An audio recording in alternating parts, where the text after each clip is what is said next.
सहसा भावेन प्रमुदितमना दर्दुर्यः क्षणादाशित सर्गे गुणगण समृद्ध सुखनिधि लभन्ते सद्भक्ता शिव सुख समाजम किमु तदा महावीर स्वामी नयन पथगामी भवतु मे महावीर स्वामी नयन पथगामी भवतु मे महावीर स्वामी नयन पथगामी। प्रथम तीर्थंकर ऋषभदेव भगवान की, भगवान महावीर स्वामी की, परम पूज्य गुरुदेव आचार्य श्री पुष्पदंत सागर जी महाराज की, अहिंसा परमो धर्म की।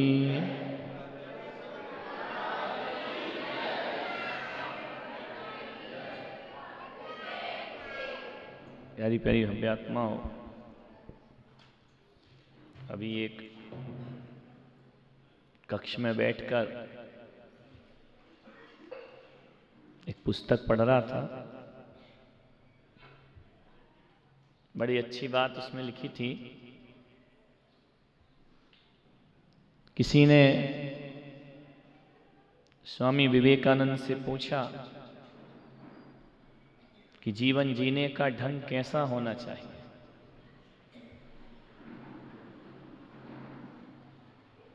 जीवन कैसे जिएं?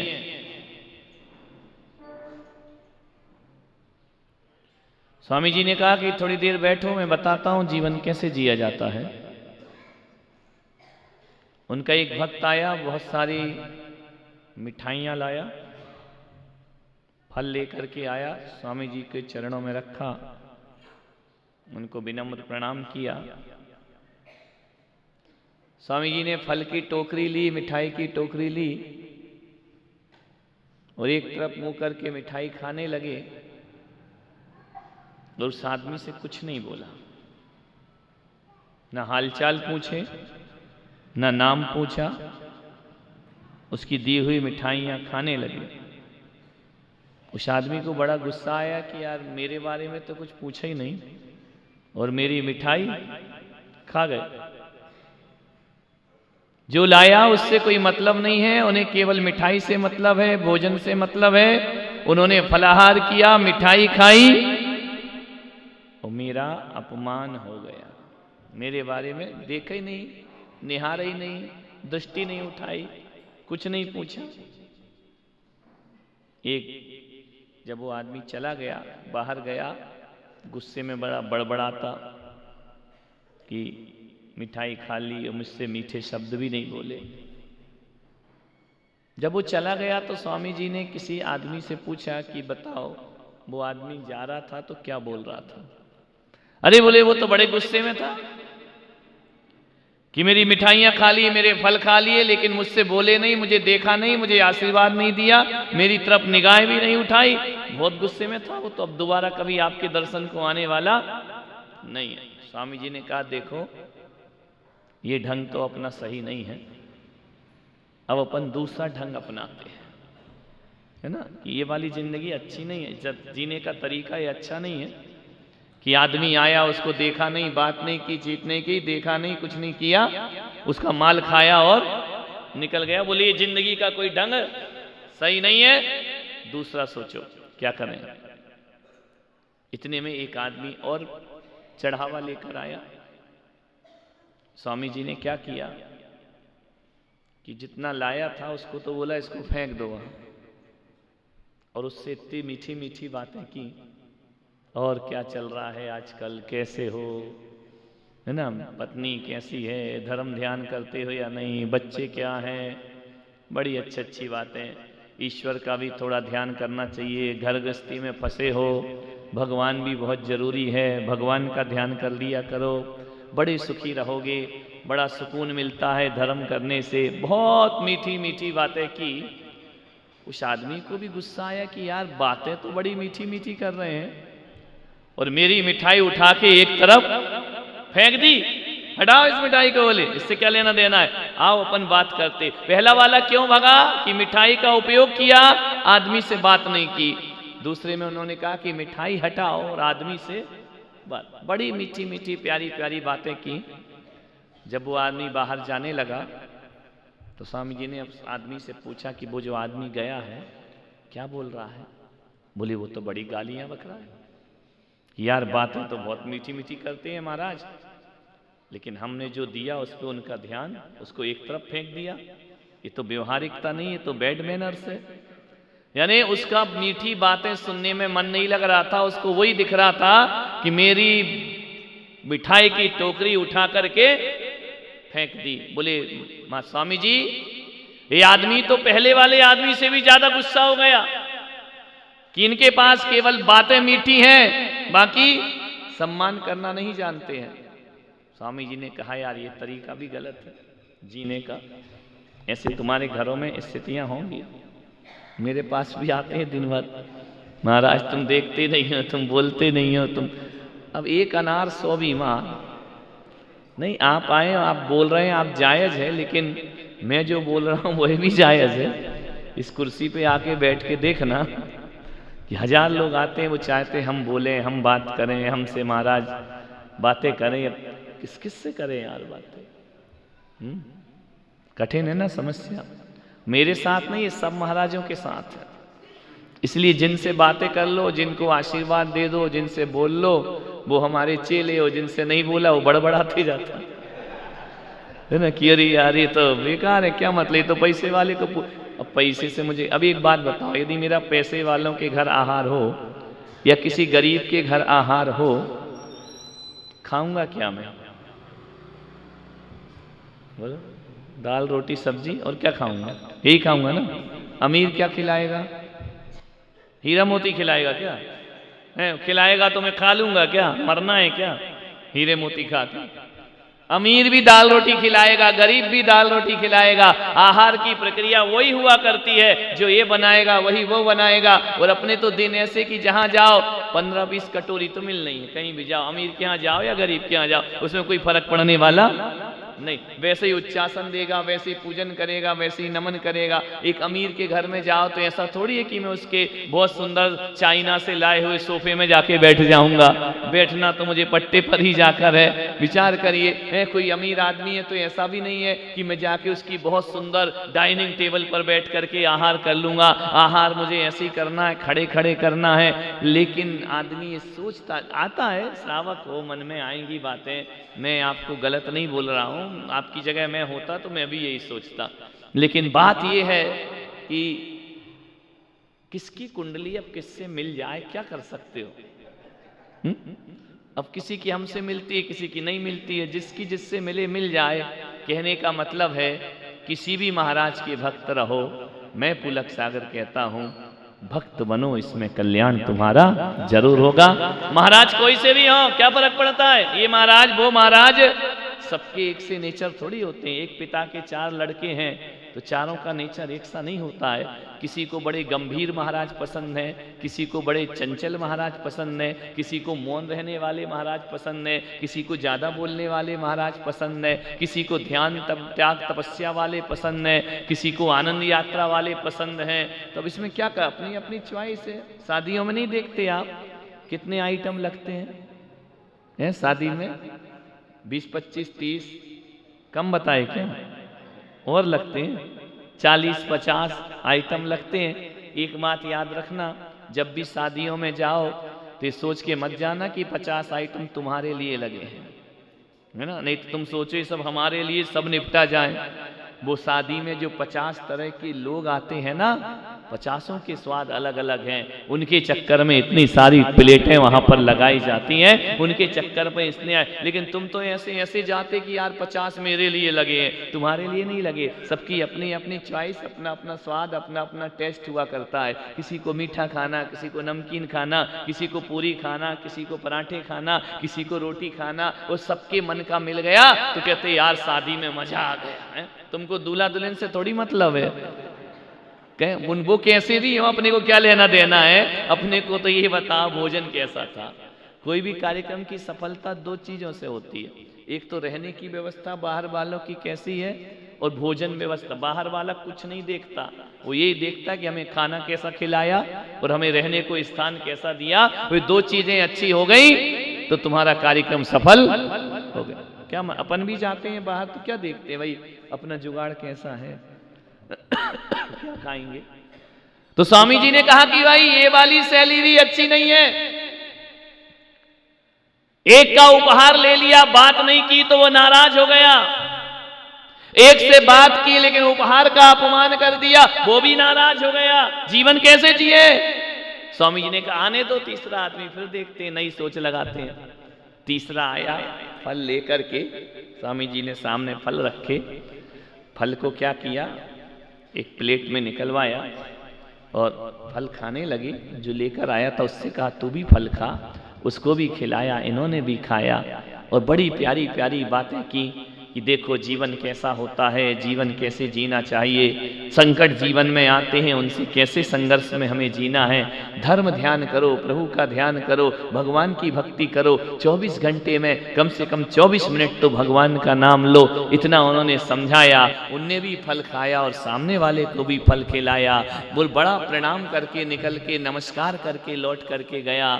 स्वामी जी ने पूछा बताओ ये तीसरा वाला क्या बोल रहा था? बोले तीसरा वाला ये बोल रहा था इतने महान संत, इतने बड़े संत, इतने बड़े साधक, मेरे साथ उन्होंने फल को खाया है और प्रेम से मीठी मीठी बातें की हैं, मेरे उपहार का भी सम्मान किया है और उन्होंने मेरा भी सम्मान किया है। बहुत खुश होकर के गया। इन संत के पास मैं दोबारा जरूर आऊंगा, इनसे मैंने जीवन की डोर बांध ली है, जो मेरा भी ध्यान रखते हैं और मुझे बातें भी अच्छी अच्छी बताते हैं। स्वामी जी ने कहा कि ध्यान रखो, जो तीसरा वाला तरीका है वो जिंदगी को सही ढंग से जीने का तरीका हुआ करता है और बाकी के जो तरीके होते हैं वो जिंदगी को सही ढंग से जीने के तरीके नहीं होते हैं। आप किसी के घर मेहमान बन करके गए, बैठने के लिए गए, उसने बिठा दिया, अच्छे सोफे में रख दिया, लेकिन एक गिलास पानी को यदि आपने नहीं पूछा तो सुंदर सोफा और सुंदर मकान आदमी को याद नहीं आएगा। आपसे कहता हूं जैसे ही कोई गया वो तुमने एक गिलास पानी पिलाया और बोले निकल ले, अब बैठना इतना नहीं है, वो पानी भी तुम्हारे जीवन में सम्मान नहीं दे पाएगा। सम्मान कौन देता है? कोई आया है उसे सोफे में बिठाओ, तुम भी सोफे में बैठो, थोड़ा सा तुम भी लो और थोड़ा सा तुम भी उसको भी दे दो। वह जीवन की सम्माननीय शैली हुआ कर। जीवन जीने का ढंग ऐसे ही हुआ करता है, जिंदगी जीने का ढंग ऐसे ही हुआ करता है। जिंदगी को आनंद बनाना है, थोड़े से जीने के तरीके बदल दीजिए, थोड़ी सी जिंदगी की सोच बदल लीजिए। यदि सोच बदल गई, जीवन जीने का तरीका बदल गया, तो मैं कहता हूं जो घर आज तुम्हें नरक लग रहे हैं वही घर कल आपको स्वर्ग जैसे अनुभव में हो जाएंगे। स्वर्ग नरक क्या होता है? आनंद होना चाहिए, जीवन में प्रेम होना चाहिए। लोग मेरे कमरे में आके बैठते हैं, कई ऐसे हैं जिन्हें नहीं, कई ऐसे हैं कि केवल वो दर्शन करने ही आते, उन्हें महाराज से बातें आते नहीं करना है। चुपचाप पीछे बैठते हैं, देखते हैं, नमस्कार किया, प्रणाम किया, जितना उनको संतोष चाहिए लिया और चले गए वहां से उठ करके। ध्यान रखना, कुछ ऐसे होते हैं जो वार्तालाप किया करते हैं, कुछ ऐसे होते हैं जिन्हें हंसी मजाक पसंद है, कुछ ऐसे होते हैं जिन्हें शास्त्रों की बातें पसंद है। ध्यान रखिए, विचार करना है। तुलसी या संसार में भांति भांति के लोग, तुलसी या संसार में भांति भांति के लोग, सबसों हिलमिल चालिए नदी नाव संजोग, सबसों हिलमिल चालिए नदी। नदी और नाव का संयोग है ये, ध्यान रखना। ये संसार है। एक बात याद रखना, यहां साथी कोई नहीं है। ध्यान, कोई कौन किसका साथी है? जन्म जन्म का साथ है हमारा तुम्हारा, हमारा तुम्हारा, एक चला गया एक रह गया, कहाँ गया साथ तुम्हारा। ये सब 100 साल पहले हमें तुमसे प्यार था, आज भी है और मुझे आज तक ये समझ में नहीं आया। ये गीत बना 50 साल पहले और प्यार 100 साल पहले से चला आ रहा है। नहीं, गाना तो बाद में बना है, 100 साल पहले का तो ये गाना भी नहीं है। विचार करिए, साथी कोई नहीं है दुनिया में। कोई साथी है क्या? आपके बच्चे बाहर पढ़ने जाते हैं, आपके बच्चे कुवैत जाते हैं, आपके बच्चे बाहर कमाने जाते हैं। एक बच्चा जा रहा था बाहर के लिए, माँ थोड़ी उदास सी हो गई कि बच्चा बाहर पढ़ने जा रहा है, माँ को उदासी छा गई। बच्चे ने कहा माँ उदास क्यों होती है? बेटा तू जा रहा है तो तू कहे तो मैं नहीं जाऊं। नहीं नहीं जा। देखो भेज भी रही है और उदास भी हो रही है, दुखी भी हो रही है। बच्चे ने कहा भाई देख, अरे दुखी होगी तो मेरा जाना कैंसिल होता। नहीं नहीं तू जा, मैं ये नहीं चाहती कि तू मत जा। तो फिर दुखी क्यों हो रही है? बोले मैं ये चाहती हूँ तू जा रहा है, इसका दुख नहीं है। दुख इसका है कि इस बात का दुख नहीं है कि तू पढ़ने जा रहा है, दुख इस बात का है तू मेरे से दूर जा रहा है, इस बात का मुझे दुख है। लेकिन फिर भी मैं कह रही हूं कि तू जा, पढ़ाई कर, अपनी जिंदगी बनाना। अच्छी अच्छी माताओं को देखा है विदेश में बच्चों को भेजते हैं, जब जाने लगता है तो उनकी आंखों में आंसू आ जाते। दुख इस बात का होता है कि ये जा रहा है। दुखी हो गई माँ। उसने बच्चे के पिता से कहा इसको छोड़ आओ, इसकी ट्रेन का समय हो रहा है, गाड़ी का समय हो रहा है। जाकर के जैसे ही छोड़ने गया, लौट करके आया तो माँ की आंखों में आंसू थे। पति ने पूछा क्यों रोती है पगली? पढ़ने जा रहा, जीवन का उत्थान करने जा रहा है। बोले ये लेक्चर मत दो, ये सब मुझे मालूम वो किस लिए जा रहा है और पढ़ने जा रहा है, ये मुझे भी मालूम है। फिर भी तू दुखी क्यों हो रही है? दुखी इस बात का मुझे दुख है कि बच्चा परदेश जा रहा है और अकेला जा रहा है। बोले पागल है क्या, अकेला कहां जा रहा है? इतनी भीड़ थी ट्रेन में, इतनी भीड़ कि ट्रेन की बोगी में पैर रखने की भी जगह नहीं। और तू पूरी ट्रेन में तेरा लड़का अकेला बैठा है क्या? बोले नहीं। बोले इतनी भीड़, इतनी भीड़, इतनी भीड़, बड़ी मुश्किल से उसको सीट मिली है। वो अकेला नहीं है, पूरी ट्रेन में 1000-2000 लोग आदमी बैठे हैं, कहाँ अकेला जा रहा है? माँ ने कहा तुम नहीं समझोगे, उस भीड़ में भी जा रहा है बच्चा तो अकेला जा रहा है। वहां परदेश में गया है तो मेरा बच्चा अकेला होगा। बोले परदेश में अकेला कैसे होगा? जिस शहर में गया है 10-20 लाख की जनसंख्या है, वहां वो अकेला नहीं है, बहुत से लोग हैं। स्कूल में भी हजारों बच्चे पढ़ते हैं। माँ ने कहा तुम नहीं समझोगे, ट्रेन कितनी भी भरी हो मेरा बच्चा तो अकेला है। बोले क्या मतलब? बोले ट्रेन में जितने भी लोग बैठे हैं वो संयोग है, लेकिन साथी कोई भी नहीं है। संयोग तो चल जाता है, ज्यों मेले में पंथी जन मिलने हैं फिरे धरते, त्यों तरुवर पे रैन बसेरा पंछी या करते। कोस कोई 2 कोस उड़े फिर थक थक हारे, वो जाए अकेला हंस संग में कोई न पर मारे। ध्यान रखना, उसने कहा भीड़ में भी वो अकेला है। बांसवाड़ा वालों, मैं भी आपको कह रहा हूं, इस भीड़ में भी तुम अकेले हो। तुम्हारा ये सब संयोग तो है, लेकिन तुम्हारे साथी कोई भी नहीं है। कोई साथी जब प्राण निकल जाएंगे, जाओगे साथ में उसके, प्राणनाथ के? बोलो प्राण प्यारी, बोलो जाओगे क्या साथ में? कोई साथ में नहीं जाता है। ये सब बातें हैं। इस संसार में सबका संयोग है। ट्रेन में सब संयोग है, सब आकर के बैठे हैं, अपना अपना स्टेशन आएगा, सब उतर के अपनी जगह चले जाएंगे। लड़का मेरा कैसा है? अकेला है। तो उस माँ ने लड़के को फोन लगाकर कहा बेटा अपना ध्यान रखना, तू उस शहर में अकेला है। मैं भी पुलक सागर आपसे कह रहा हूँ मेरे बच्चों, तुम भी अपना ध्यान रखना। तुम अपने घर में भी अकेले हो, परिवार में भी अकेले हो, संसार में भी अकेले हो। और याद रखना तुम्हारा ख्याल रखने वाला कोई नहीं इस दुनिया में। सारी दुनिया अपने अपने ख्यालों में डूबी हुई है, सब अपने अपने ख्यालों में रहते हैं। यहाँ कोई किसी का ख्याल नहीं रखा करता है। सबके अपने अपने ख्यालात होते हैं, सबकी अपनी अपनी सोच हुआ करती है। ध्यान रखना, अपनी अपनी फिक्रों में जो भी है वो डूबा है, और जिंदगी हकीकत में क्या है कौन समझाए। सब अपनी अपनी फिक्र, कोई को किसी की नहीं पड़ी है। ध्यान रखना, सबको अपनी अपनी पड़ी है। तुम्हारा ख्याल रखने वाला इस दुनिया में कोई नहीं है। मैं आपसे कहता हूं कि जब दुनिया में अपना ख्याल रखने वाला कोई ना हो तो खुद का ख्याल खुद को ही रखना पड़ता है, तब जीवन हमारा सार्थक। और खुद का ध्यान रखो, अपना ख्याल रखो। जैसे माँ ने कहा कि अपना ख्याल रखो, वैसे जिनवाणी माँ हमारी कहती है संसार में रह रहे हो, लेकिन किसका ख्याल रखना? अपने आप का ख्याल रखना। कैसे रखना अपना ख्याल? क्या खा रहे हो, क्या पी रहे हो, क्या कह रहे हो, क्या जी रहे हो? अब बताइए आप गरिष्ठ भोजन करते जाओ करते जाओ करते जाओ तो पेट तो गड़बड़ होगा ना। अब इसमें मम्मी ख्याल रखेगी, पापा ख्याल रखेंगे, या अपने पेट का तुमको ही ख्याल रखना पड़ेगा। हर व्यक्ति को अपना ख्याल स्वयं रखना पड़ेगा। ये दुनिया में कोई किसी का ख्याल नहीं रखता है। सब दुनिया अपने अपने ख्यालों में, ख्वाबों में डूबी हुई दुनिया है। अपना ध्यान अपने को ही रखना पड़ेगा। आपसे महावीर भगवान भी ये कह रहे हैं, संसार में आए हो अपना ध्यान रखो, दूसरे का नहीं। दूसरों में समय बिताने की कोई जरूरत नहीं है। अपना ख्याल है तुम्हें कुछ थोड़ा बहुत, क्या कर रहे हो, क्या करना है, बोलिए। एक कर्म आदमी करता है पूरे परिवार के लिए, लेकिन जब फल मिलता है तो अकेला भोगता है या पूरा परिवार भोगता है? अकेले ही भोगना पड़ा। आज तुम्हारे सिर में दर्द हो जाए, क्या कर लेगा कोई?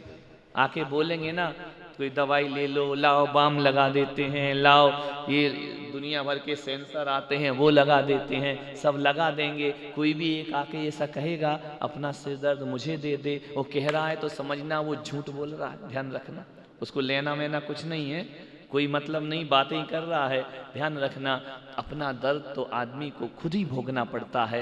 कोई हमारे दुख को नहीं बांट सकता है, कोई हमारे सुख को नहीं बांट सकता है। आदमी अपनी करनी करता है, अपना ही फल भोगता है। इसलिए मैं आपसे कह रहा हूँ, जो शुभ है, जो मंगल है, जो अच्छा है, जो पुण्य है, उसे कल पर मत टालना, उसे आज ही कर लेना। वो जो अशुभ है, जो पाप है, उसे कल पर टाल देना चाहिए। अब आदमी लोग क्या सोचते हैं, बांसवाड़ा में महाराज है ना, चलो आज नहीं जाते कल चले जाएंगे, अब कल नहीं गए तो चलो कल चले जाएंगे। ध्यान रखना, तुम्हारे कल कल के चक्कर में पता चला महाराज ही चले जाएंगे और तुम्हारा कल नहीं आ पाएगा। विचार करना है आपको, जो कुछ करना है, जो भी क्षण मिला है उसे आज करो, अभी करो, कल पे मत टालो। अशुभ को कल पे टाल दीजिए। मान्यवर मुल्ला नसरुद्दीन था, वो ऑफिस में बैठा था, बड़ा परेशान, बड़ा चिंतित, बड़े टेंशन में था। मुल्ला नसरुद्दीन तो कमर्शियल कॉलोनी में ही आ सकता है, विचार करिए। बहुत परेशान था। उसकी परेशानी क्या थी कि बाबू से लेकर चपरासी तक दफ्तर में कोई काम ही नहीं करते थे, सब बैठे रहते थे। किसी के नहीं, कोई चाय पी रहा है, कोई मस्ती कर रहा है, कोई अखबार पढ़ रहा है, कोई बात कर रहा है। उसके ऑफिस में कोई भी काम करने को तैयार नहीं। मुल्ला बहुत परेशान हो गया, करूं तो क्या करूं, डांट लगाऊं तो भी नहीं सुनते हैं, तनख्वाह काटूं तो भी नहीं सुनते हैं। वो ज्यादा डांटो तो फिर नौकर भग जाते, करें क्या, मिलेगा नहीं दूसरा। उसने कहा यार बहुत परेशान हूं, काम धाम तो कुछ करते नहीं। खट्टर काका मिल गए उसको। खट्टर काका जैसे ही मिले, उसने कहा मुल्ला बड़े परेशान दिखते हो। खट्टर काका से बताए, यार मुल्ला ऑफिस में लोग आते हैं लेकिन दिन भर गपशप करते हैं, खाते हैं, पीते हैं, चले जाते हैं, काम कोई नहीं किया करता है। तो बोले क्या करें? तो खट्टर काका ने कहा तूने कबीर दास को पढ़ा है? बोले हाँ पढ़ा है। तो बोले एक उसका स्लोगन लिख दे, एक दोहा लिख दे जहाँ पर लोगों को दिखाई दे, और दिखाई देगा तो उसको प्रेरणा मिलेगी लोगों को, और वो काम करना सीख जाएंगे। तो बोले कौन सा दोहा लिखना है? बोले लिख दे, काल करे सो आज कर, आज करे सो अब, पल में प्रलय होएगी बहुरी करेगा। जो कुछ करना है आज कर लो, अभी कर लो, इसी वक्त कर लो, कल की राह मत देखना। मुल्ला ने कहा यार बात में तो दम है कि इसको पढ़ के जो काम कल पे टाल रहे हैं वो आज ही कर लेंगे, है? तो उसने ले जाकर के बोर्ड लगा दिया, हर चेम्बर में लगा दिया, काल करे सो आज कर, आज करे सो अब, पल में प्रलय होएगी बहुरी करेगा। दूसरे दिन खट्टर काका से जब मुल्ला मिला, इधर पट्टी, हाथ में प्लास्टर। अरे खट्टर काका ने क्या हो गया, ये क्या दशा कर ली तूने, तेरा हाथ कैसे टूट गया, सिर कैसे फूट गया? बोले तेरे दोहे की वजह से। बोले दोहे की वजह से? मेरे दोहे ने क्या कर दिया? अरे जो कुछ किया तेरे दोहे ने, आज के बाद तेरी सलाह नहीं लूंगा। कॉलर पकड़ ली मुल्ला ने खट्टर काका की, ऐसी सलाह देता है, मेरे यहाँ बवंडर मच गया। बोले हुआ क्या?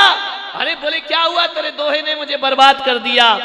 मेरा मैनेजर बरसों से सोच रहा था कि सारी तिजोरी के पैसे लेके चला जाऊं, जैसे ही उसने पढ़ा काल करे सो आज कर और आज करे सो अब, कल के लपड़ ले गया सब पैसा उठा के मेरा।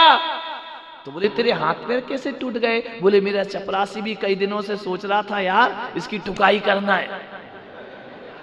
नहीं, इसको निपटाना है, बहुत ज्यादा बड़बड़ बड़बड़ करता है मुल्ला, इसको निपटाना है। तो लोगों ने जैसे ही देखा दोहा पड़ा, काल करे सो, बोले इतनी पिटाई कि मेरा सिर फोड़ दिया, हाथ तोड़ दिया, मैं रोकते रहा क्या? बोले और लिख, काल करे सो आज करे सो। बोले तेरे दोहे ने मेरी जिंदगी बर्बाद कर दी। आदमी सही अर्थ जिंदगी में कभी नहीं लगाया करता है, आदमी गलत अर्थ जरूर लगाया करता है। ये स्थिति हो जाती है। यदि आप लिख दो ना, सड़क पे लिख दो, दीवारों पे लिख दो कि यहाँ थूकना मना है, तो सबसे पहले आदमी, अच्छा हुआ मांगी लाल जी तुमने यहाँ नहीं लिखवाया, नहीं तो 2-4 वहीं थूक थाक के जाते। वो क्या होता है कि जब लिखा रहता है कि यहाँ थूकना मना है, उसे याद आ जाता है यार थूक नहीं है, यहीं थूक लो, आगे जगह मिली या नहीं मिली, वहीं निपटा के चले जाते हैं। मान्यवर, आदमी हमेशा जो समझाओ वो उसको करना ही नहीं है, जिसका मना करो आदमी को वही काम करना है। आपसे निवेदन है, पुण्य के लिए लिखा गया है, शुभ के लिए कबीरदास ने कहा है, काल करे सो आज करो, आज करे सो अब, फल में प्रलय होएगी बहुरी कहे। वो जो गलत चीजें हैं, गलत भावनाएं, पाप के विचार हैं, लड़ने के विचार हैं, इन्हें आज मत करना और अब भी मत करना, इसे कल पे टाल देना कि छोड़ो ना यार, उसने गाली दी, इसका जवाब कल दूंगा, आज मैं नहीं दे सकता हूं, मेरे पास टाइम नहीं है। उसने मेरा अपमान किया, चलो इस अपमान का बदला आज नहीं कल ले लेंगे।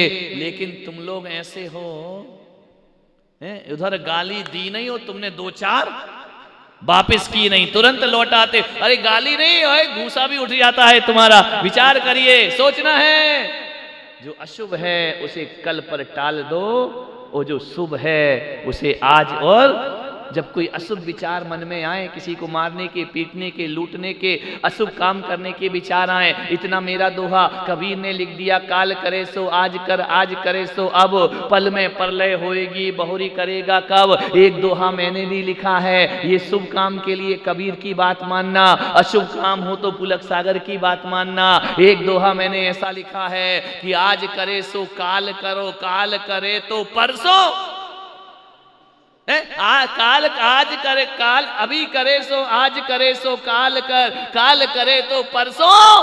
अरे इतने जल्दी क्या पड़ी है, अभी तो जीना, अभी तो बरसों जीना है, क्या करना? अशुभ के लिए बरसों जीना है और शुभ के लिए सोचना कि जिंदगी का कोई भरोसा नहीं हुआ करता है, उसे तुरंत आदमी को कर लेना चाहिए। शुभ काम को तुरंत करो, शुभ काम को छोड़ो मत, जीवन इसी का नाम हुआ करता है। ध्यान रखना, सत्य को जियो, धर्म को जियो, जो शुभ है अभी कर लो, काल तुम्हारे केशों को पकड़े हुए है, किसी भी पल झटके देगा उठा करके।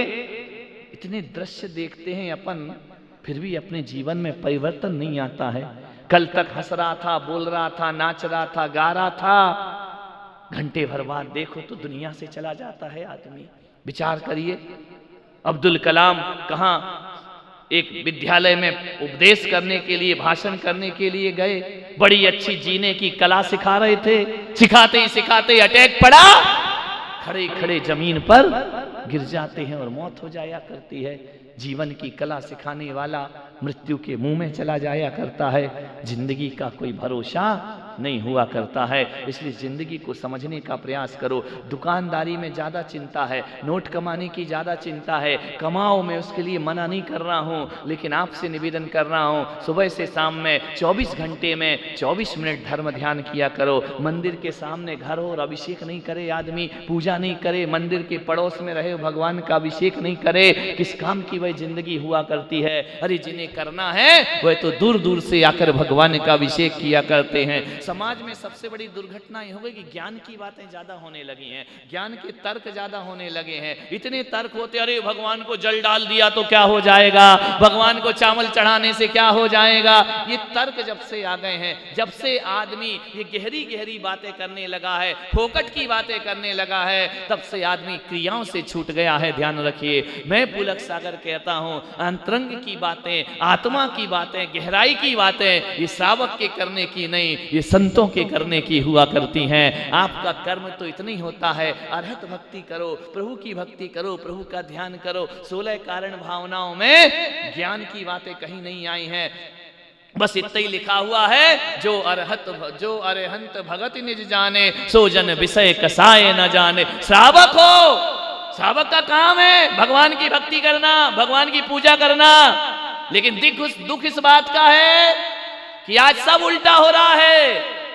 श्रावक की क्रियाएं साधु कर रहे हैं और साधु की क्रियाएं श्रावक कर रहे हैं। साधु को लिखा अभिषेक नहीं करना, तो श्रावक ने छोड़ दिया अभिषेक करना। महाराज तो जाके करा रहे हैं, बोल रहे हैं, मंत्र पढ़ रहे हैं। ये काम भी महाराजों का नहीं है, लेकिन ध्यान रखना ये काम श्रावकों का हुआ करता है। लेकिन श्रावक ने तो छुट्टी पाली, वह तो ऐसा रहता जैसे मुनि महाराज हो, अभिषेक में हिंसा होगी, जल भरेंगे, हिंसा होगी, हम अनुमोदना नहीं करते, हम अभिषेक नहीं देखा करते। ध्यान रखना ये काम तुम्हारे नहीं है। ज्यादा हिंसा और अहिंसा की बातें मत सोचा करो, ज्यादा गहराई में मत जाया करो। जिंदगी का कोई भरोसा नहीं है। अरे हाथ मिले, हाथों से भगवान का अभिषेक करो। नयन मिले हैं, नयनों से भगवान के दर्शन करो। पैर मिले हैं, चल करके जाओ। वो भगवान से कहना, हे भगवान मेरे जीवन में कुछ मत कहना, इतना ही कहना, मेरे पैरों में इतनी ताकत देना कि मैं दौड़ दौड़ कर तेरे मंदिर आ सकूं, और मेरे हाथों में इतनी ताकत देना,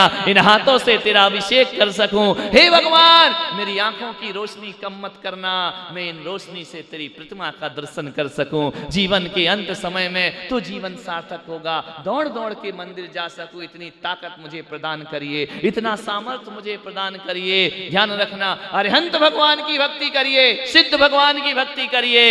भक्ति ही मुक्ति का मार्ग हुआ करता है। श्रावक हो, साधु जैसा चिंतन मत लाओ, साधु जैसा दिमाग मत लगाओ कि ये फूल चढ़ाएं कि नहीं चढ़ाएं, फल चढ़ाएं कि नहीं चढ़ाएं, इसमें हिंसा उसमें हिंसा। आदमी करता तो कुछ नहीं है, बातें बहुत करता है बड़ी गहरी गहरी। ना पूजा करता, ना अभिषेक करता है, ना भगवान की भक्ति करता है। इतने तर्क इकट्ठे कर लेता है कि जो कर रहे हैं उनको भी करने नहीं देता। ध्यान रखिए, जिंदगी इसी का नाम है। जिंदगी को बदलना है, सोच बदलो। ज्यादा गहराई में जाने की मतलब नहीं है। ज्यादा गहराई में जाना है, मुनि महाराज बन जाओ है कि मुनि महाराज को ना नहाना है, ना धोना है, ना अभिषेक करना है, ना पूजा करना है, ना पाठ करना है। दो ही चीज हमारे पास है, या तो पूज्य बनो या पूजा करो, पूज्य बनो या पूजा करो। तीसरा कोई रास्ता नहीं हुआ करता है। पूजा नहीं करना है तो इधर आकर बैठ जाओ, वो इधर नहीं बैठ सकते हो तो इधर बैठने वालों की पूजा किया करो, तुम्हारे जीवन का कल्याण अपने आप हो जाएगा। दो ही काम है, पूजा करो या पूज्य बनो। दूसरा कोई रास्ता नहीं है कल्याण का। पूज्य बनना है में लगा है, और मैं कह रहा हूं कि अपना ख्याल रखो। है पड़ोसी में काहे को लगी, अपना ख्याल रखो, अपना ध्यान रखो। अपना नंबर कब आएगा विचार करिए। और तुम हमें ऐसे पीस दिखा रहे हो, फूड बनते ही बिल्कुल रिजेक्टेड। मैं काय को लूंगा। एक बात बताओ, जब तुम बाजार में जाते हो, फल की दुकान में जाते हो, तो पिलपिले मरे मराए से फल लेते या अच्छे वाले लेते हो? तो मैं पुलक सागर काय को लूं ऐसे जो किसी के काम का नहीं, वो महाराज को पकड़ा दो। तो हमें से कोई रद्दी वाले थोड़ी है कि पुरानी रद्दी बेचो और पैसा ले लो। हम लेंगे तो अच्छे लेंगे, थोड़े जवान से जिंदगी को आगे बढ़ाएं, धर्म को आगे बढ़ाएं। घर में चल नहीं रही, रोटी पच नहीं रही, दीक्षा दे दो हमको। काय को दीक्षा, और समाज पे बोझ बना दो। ध्यान रखना, विचार करिए, सोचना है। हमारे बाबा जी देखो, बूढ़े होकर भी जवान हैं। ऐसे थके हारे से लगते हैं क्या? नहीं, इनके पास बैठ जाओ, जिंदगी के आनंद प्राप्त हो जाएंगे, जिंदगी का सुख प्राप्त हो जाएगा। ना काहू से दोस्ती, ना काहू से बैर, ना इन्हें किसी से लेना, ना इन्हें किसी को देना है। ऐसे संत हैं, ऐसे अपने कक्ष में बैठे रहते, इन्हें कोई मतलब नहीं कौन दर्शन को आ रहा, कौन नहीं आ रहा है, कौन मुझे आहार दे रहा, कौन नहीं दे रहा है। मैंने कहा बाबा जी तुमको कभी ऐसा नहीं लगता कि हमारे पास इतने सारे आहार में आते, तुम्हारे पास नहीं? बोले 10 भी आ जाए महाराज, खाना तो मुझे ही अकेले है। एक आए तो भी खाना, और 10 आए तो। ऐसा संतोष का धन, ऐसा धीरज, समता का धन। 4-4 महीने रह जाते हैं, कोई इनकी आवाज नहीं सुन पाता है, कुछ नहीं बोला करते। शांति से माला फेरना, अपना स्वाध्याय करना और अपने में मस्त रहना, यह है उनकी जिंदगी। संतत्व इसी का नाम हुआ करता है, संत इसी का नाम। कभी नहीं उनको लगता कि मैं प्रवचन करूं, अभी बोल दूं तो कहेंगे रहने दो आप ही बोलो, यानी मेहनत। मैंने कहा ऐसा क्यों करते हो? बोले ऐसा इसलिए करते हैं, मैं ना बोलता हूँ, ना प्रवचन करता हूँ, ना समाज से जुड़ता हूँ। इनका क्यों? बोले जब बच्चे बड़े हो जाएं तो बाप को बैठ के खाना चाहिए। तो ये मामला हमारे बाबा जी का है। बोले तुम तो कमा रहे हो, हम काहे को कमाएंगे, हम तो बैठ के खाएंगे, तुम अपना गला फाड़ो, हमें क्या लेना देना है, जो करना है करो, हम तो बूढ़े लोग हैं, बूढ़ों की सेवा करना तुम अपने प्रवचन में कहते हो, कहते हो कि बुढ़ापे की सेवा करो, बुजुर्गों का सम्मान करो, तो बोले पहले खुद करो फिर दूसरों को बोलो। तो यही चक्कर, हम तो मस्त रहते, बाबा जी को कुछ लेना देना नहीं है, जो करो वो। हम बोलेंगे खड़े हो जाओ तो खड़े हो गए, हम बोलेंगे बैठ जाओ तो बैठ गए, हमने बोला चलो प्रवचन में तो चलो, हमने कहा बैठो तो उनने कहा बैठे, कोई आर्गुमेंट्स नहीं। ध्यान रखना, बुढ़ापे का जीवन ऐसा ही होना चाहिए। जो बूढ़े घर में किट किट पिट पिट लगाए रहते हैं ना, वो घर घर नहीं, वह नरक हो जाया करता है। बुजुर्ग अवस्था हो, आप कितनी जोर से ताली बजा रहा है, अभी लोकेश बूढ़ा हो गया क्या?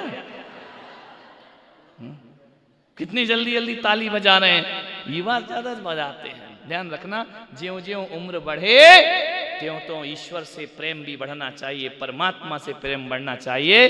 क्या होता है, दिक्कत घर में क्यों होती है कि एक छोटा बच्चा होता है और एक बूढ़ा आदमी होता है, दोनों में अंतर ज्यादा नहीं हुआ करता है। छोटे बच्चे को देखना, जो पालने में लेटा रहता है, उसके पैर कितने चलते हैं, धड़ाधड़ वैसा चलता है जैसे एक साइकिल चला रहा हो, हंसेगा, मुस्कुराएगा, पैर चलाते रहेगा, हाथ चलाते रहेगा। छोटे बच्चे को देखना, तंदुरुस्त बच्चा कैसा खेला करता है, हाथ पैर दोनों चलाता है, मुंह से झाग निकालता है, थूक निकालता है, हंसता है। ध्यान रखना, बच्चे के पैर ज्यादा चलते हैं, बूढ़ों के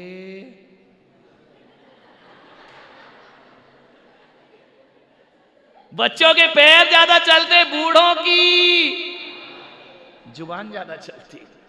ध्यान रखना, जुबान मत चलाओ, शांति से रहो, दाल रोटी खाओ और प्रभु के गुण गाओ। इतना अच्छा समय, रिटायरमेंट का समय, आप रिटायर्ड हो गए, खाली हो गए, फिर भी मेरा बेटा, मेरा पोता, मेरा मेरा मेरा मेरा मेरा, वही पोता वही बेटा बोलेगा क्या तेरा जो कुछ है वो मेरा। ज्यादा मेरा मेरा करके मत जियो, ज्यादा आसक्ति का जीवन मत जियो, धर्म का जीवन जियो, आनंद का जीवन जियो, भक्ति का जीवन जियो। संसार और समाज के प्रपंचों में ज्यादा मत पड़ो, ये दुनिया नहीं सुधरने वाली। सुन लो बुजुर्गों, जब मुझसे नहीं सुधर रही तो तुम किस खेत की, मूली भी नहीं, तुम तो मामूली हो।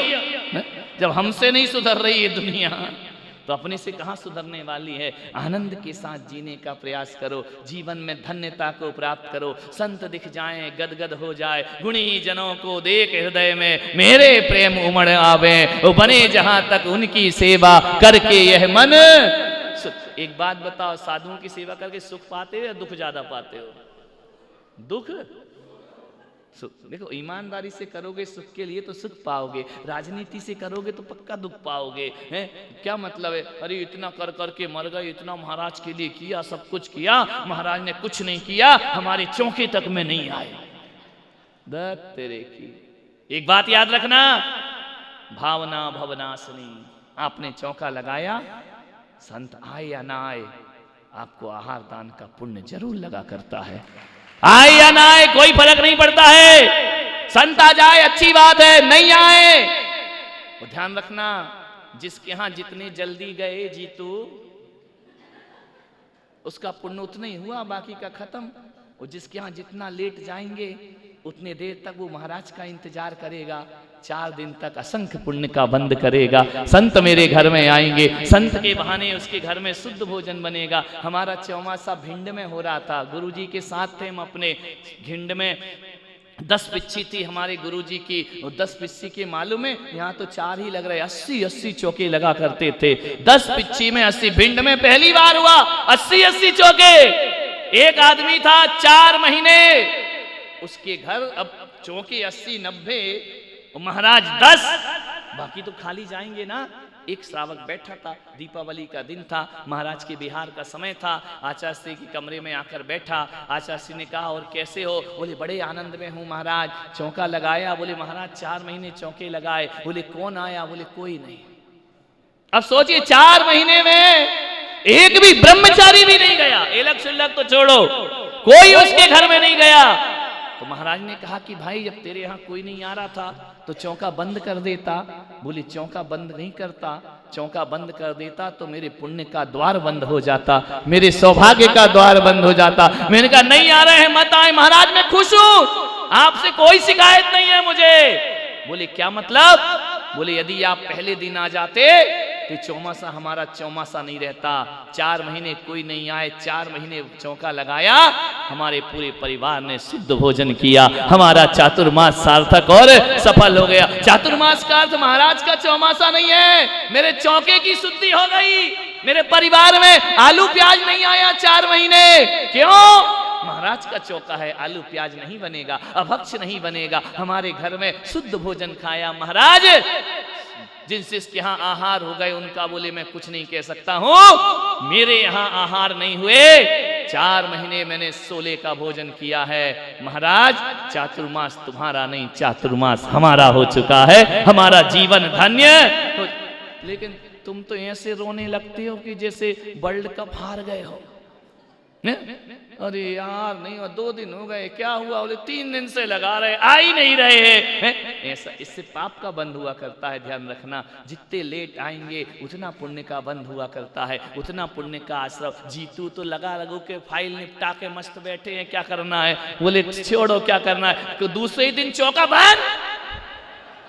बोले क्यों? बोले बड़े आ गए, मांगीलाल जी निपट गई फाइल।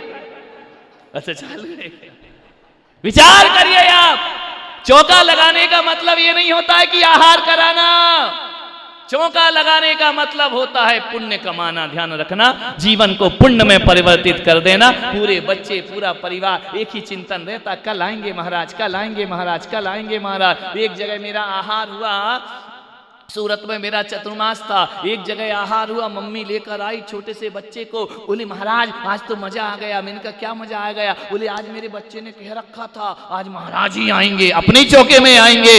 अरे मैंने कहा कमाल कर दिया, भविष्य वक्ता, ये 2 साल का बच्चा ये भविष्य बताने लगा है। बोले आप ही आओगे। जैसे ही सुबह इसने कहा और आपका पड़गाहन हो गया, मेरे यहाँ आहार हो गया। अरे मैंने कहा वाह रे बच्चा, अब बता मैं कल कहाँ जाऊंगा? तेरे यहाँ तो लाइन लग जाएगी कि बता बच्चा कल कहाँ जाऊंगा। ध्यान रखना, जब चौका लगता है ना तो 24 घंटे धर्म ध्यान हुआ करता है। 24 घंटे बर्तन की सफाई, कमरे की सफाई, ये लाना वो लाना। ध्यान रखना, यदि आहार नहीं लगे तो आप तो दुनिया के गोरख धंधे में लग जाओगे। आहार लगता है महाराज के लिए ये बनाना, महाराज के लिए वो करना, ऐसी शुभ भावनाएं। जब तक ये कार्य होता रहेगा आपको पुण्य का बंद होता रहेगा, पुण्य होता रहेगा। आजकल घरों में शुद्ध भोजन बचे कहाँ है? ध्यान रखिए, पहले तो हर घर में शुद्ध भोजन होता था। महाराज आए किसी के भी घर में चले जाया करते थे। आज तो मीटिंग होती है, कितने लगाओगे? 4 लगाओगे, 5 लगाओगे? तुम्हारे वाले महाराज तुम लगाओ, उनके वाले महाराज वो लगाए। देशपाल जी गलत तो नहीं कह रहा हूं, बिल्कुल सही है ना? ये किसके महाराज, वो किसके महाराज, ये सब एक पुण्य कमाने के रास्ते नहीं है। ध्यान रखना, ध्यान रखो, दिगंबर संत जहां दिख जाए, पिछी कमंडल वाला जहां दिख जाए, एक बात याद रखना, वो तुम्हें अपना माने या ना माने, वो तुम्हारे गुरु जरूर हुआ करते हैं, वो संत हुआ करते हैं। संत हम तुम्हें अपना क्यों माने यार? जिसने पैदा किया हम उसके नहीं हैं तो तुम्हारे कहां से हो जाएंगे? हमने दीक्षा तुम्हारा बनने के लिए थोड़ी ली है, हमने दीक्षा महावीर का बनने के लिए ली है, हमने दीक्षा वृषभदेव के बनने के लिए ली। श्रावक के बन के क्या करेंगे, क्या मिलेंगे? इन श्रावक का मन चले तो बिल्कुल ही ले जाएं कि चलो महाराज ऐसा करो। अभी तो इतना है कि दुकान में चरण रख दो, यदि महाराज और सीधे हो गए तो कहेंगे काउंटर पे बैठो, दुकान चलाओ हमारी, कल आहार देंगे आपको। तो विचार करिए, सोचना है जीवन क्या हुआ करता है। भक्ति करो, भक्ति के साथ करो, जो कल करना है उसे आज करो, अभी करो, शुभ करो, अशुभ मत करो। ध्यान रखिए, जिंदगी में शुभ करिए, पाद प्रक्षालन करिए, चरण प्रक्षालन करिए। आजकल होता क्या है, चरण प्रक्षालन तो बिल्कुल नहीं होता, तुम्हारा हस्त प्रक्षालन होता है। चरण प्रक्षालन कैसे करते गुरुओं का?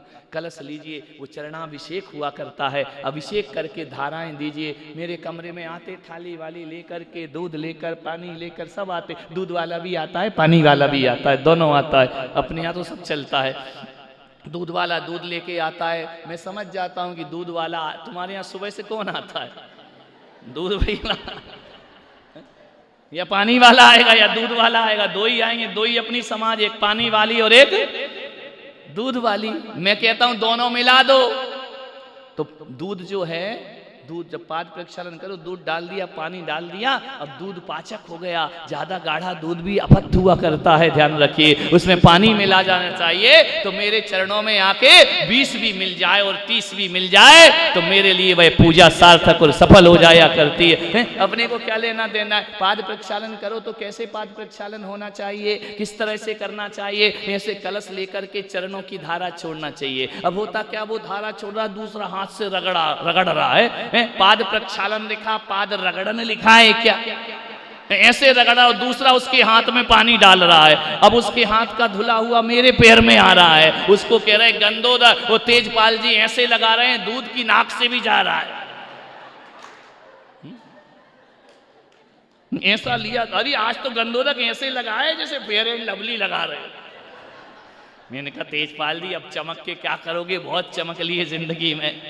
विचार करिए, आप सोचिए, हाथों को मत लगाइए, धारा दीजिए। शास्त्रों में लिखा है त्रैधार दे पायन पणो, 3 धारा दीजिए, ज्यादा भी मत दीजिए। ऐसी लाइन पूरी मूसलाधार बारिश मत करो, झमाझम बारिश मत करो, इतना करो 3 धारा दो। हे प्रभु मेरे जन्म का नाश हो, हे प्रभु मेरी जरा का नाश हो, हे प्रभु मेरी मृत्यु का नाश हो। इसलिए इन संतों के चरण क्यों धोते हैं? क्योंकि ये चरण वो चरण हैं जो तीर्थों की यात्रा करते हैं, जंगल जंगल विहार करते हैं। हजारों तीर्थों की वंदना करने से उनके चरण भी वंदनीय हो जाया करते हैं। यदि संत के चरण धो लिए तो समझना तुमने पवित्र तीर्थों की पदरज अपने मस्तक से लग, क्योंकि तुम तो जूता पहन के करते हो, तुम्हारी तो रजज लगती नहीं है, वो लग भी जाए तो कोई उसे छूने वाला नहीं है। संत नंगे पांव चला करते हैं, ना जाने कितने तीर्थों की माटियां उनसे स्पर्श किया करती हैं, कितने जीवों की रक्षा करते हुए चलते हैं। इसलिए संत के चरण जो होते हैं बड़े पवित्र चरण हुआ करते हैं। उनका प्रक्षालन है, हाथ मत डालो। जो कई इधर से हाथ डालो, बिहार होके मेरा आता,